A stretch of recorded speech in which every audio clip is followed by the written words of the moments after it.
Мемлекеттегі жасампаздық пен жаңашылдық елдің дамуын алға жылжытатын негізгі қозғаушы күштердің бірі. Бұл екі ұғым бір-бірімен тығыз байланысты және қоғамның барлық саласына әсер етеді. Жаңашылдыққа бет бұру арқылы біз болашақта дамыған 30 елдің қатарына қосылу үшін жоспарлы жұмыс жасап келеміз. Ал ендеше бүгінгі сабағымыздың ұйымдастыру сәтін біздің мемлекетімізде сол дамыған мемлекеттердің қатарынан көрінсін деген ниетпен дамыған елдердің туларын қолымызға ұстай отырып, сол мемлекеттің дамыған саласымен байланыстырып бір-бірімізге жылы лебізімізді арнаймыз. Айару бастайық. Қазақстан жері секілді жүрегі кең болсын. Әлима, Канаданың табиғаты сияқты жан дүниен таза болсын. Диас, ақштың экономикасы сияқты әрдайым бірінші орында бол. Даниэл, Қытай елі сияқты адал достарың көп болсын. Нұрсұлтан, ғылым мен білімді бағындыратын Германия сияқты бол.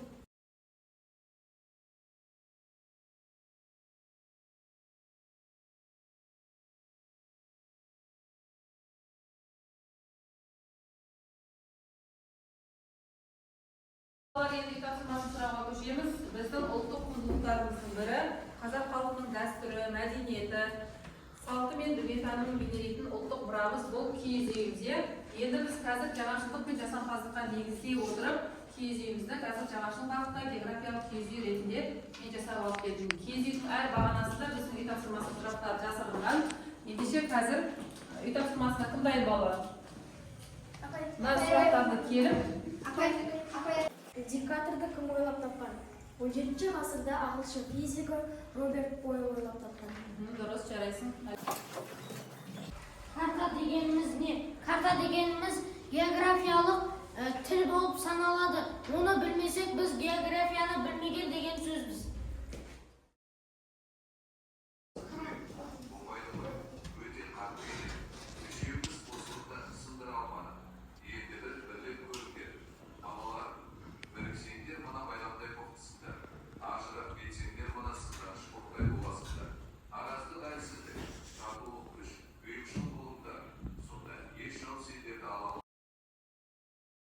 Бұл жерде біздегі жаңағы Ахмет Байтұрсыновтың шығармасындағы негізгі ой не болды? Негізгі ойымыз қандай болды? Қол көтерейік кәні? Көзайым? Тату жүріңдер. Сосын тағы да? Бірліктің күні бірлікте дейді. Балалар, біздер әрдайым ауызбіршілігіміз мықты болып, бірлікте, татулықта жүруіміз керек. Біздің бүгінгі сабағымыздағы құндылығымыз осы болып тұр, балалар. Әрдайым тату болуымыз керек екен. Үнемі татулықта, бірлікте жүрсек, біздің әрбір ісіміз алға баса дос болуымыз керек. Солай ма? Достығымызды үзбеуіміз керек. Нұртасынан түсініп көрші сен. Қалай болды? Бірден кесісіп қалды ма? Жарайды. Ал Алихан, енді сен көре қой. Бірігіп тұрған шыбықтарды біз сындыра аламыз бекен. Сындыра алдық па, Алихан? Сындыра алмадық. Бұдан не ұғуға болады, балалар? Егер біз бірлігімізді дос болып жүрсек, бізді жау алмайды. Егер біз ұрысып дос болмай жүрсек, біздің түкке де күшіміз жарамайды. Дұрыс айтасың, балалар. Мінекей үнемі біздер бірлікте болуымыз керек және тату дос болуымыз керек. Солай ма, балалар? Отыра қойыңдар. Present it to the class. Okay? Which group will begin? Which first or second? Second group? Okay, please. Our poster called the Red List. There is a dolphin. There are some orcas. There are some polar bears. This is sheep.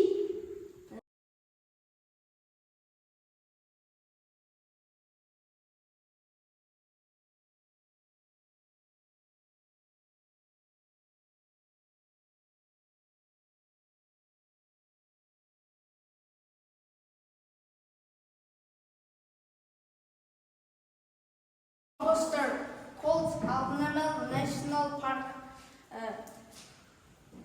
Each have got an imperial eagle and Przewalski horse. Each have got a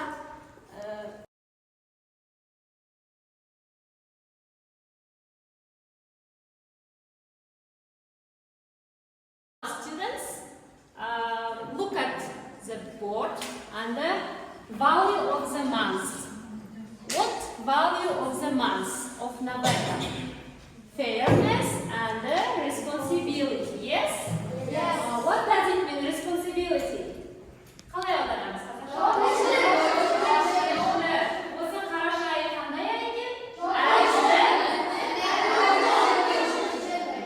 What responsibility should we take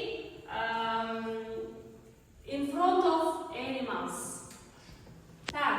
Here I give you some words, some nouns, and you should make some sentences. Okay? Okay. First, respect for nature. Care. Responsibility. And now, please make some sentences with these words. Okay? According to құндылыққа қандай осы сөздерді қолданып сөйлем құрап жібермеш балалар? Біз жануарларды не істеуіміз керек? Қалай? Қамқор болуымыз керек. Now, write your sentences in English, okay?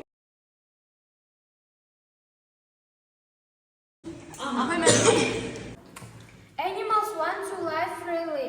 It's not fair when they are hunted or cages. Жануарлар бостандықты қалайды. Оны аулау немесе торға қамап қою ол әділетсіздік. Who else? Who wants? Hannah, please. Every animal ever a small insect has its role. Так. Мағынасы қандай? Әртүрлі жануарлар Role. Өзінің несі бар? Role өзінің маңызы бар. Өзінің маңызы бар. Thank you. Ана халқымыз әрбір істе әділдікті туып еткен.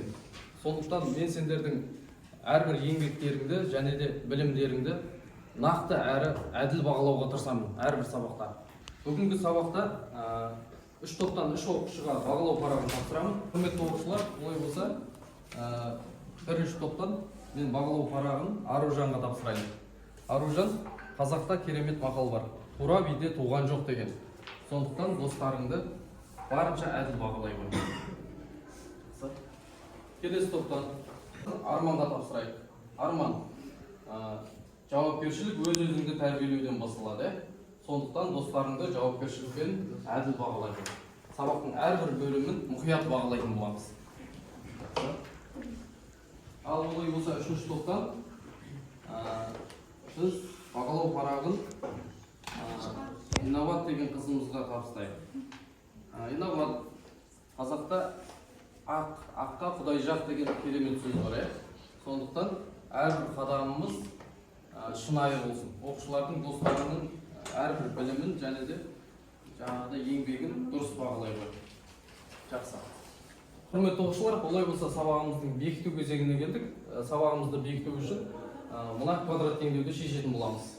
5х квадрат азайтылған 11х қосылған 2 тең 0 түріндегі квадрат теңдеуді шешсеңдер, толық дұрыс шешсеңдер 4 пайға ие боласыңдар.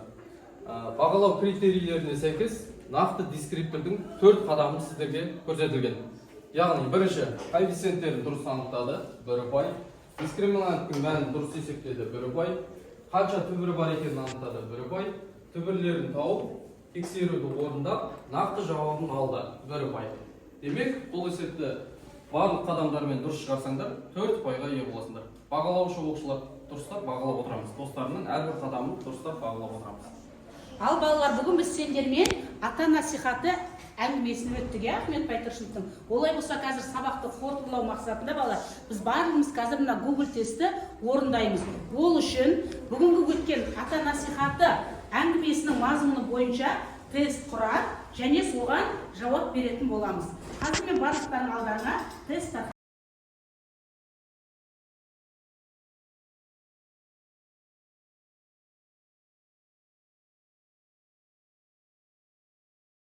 Дос болма. Ал балалар, тестті орындаған кезде бұл жұптығы жұмыс болады, сондықтан бірлесе отырып, жауапкершілікпен орындап шығуымыз керек, ұйымшылдықпен, иә? Кәне бірге жұппен жұмыс жасаймыз.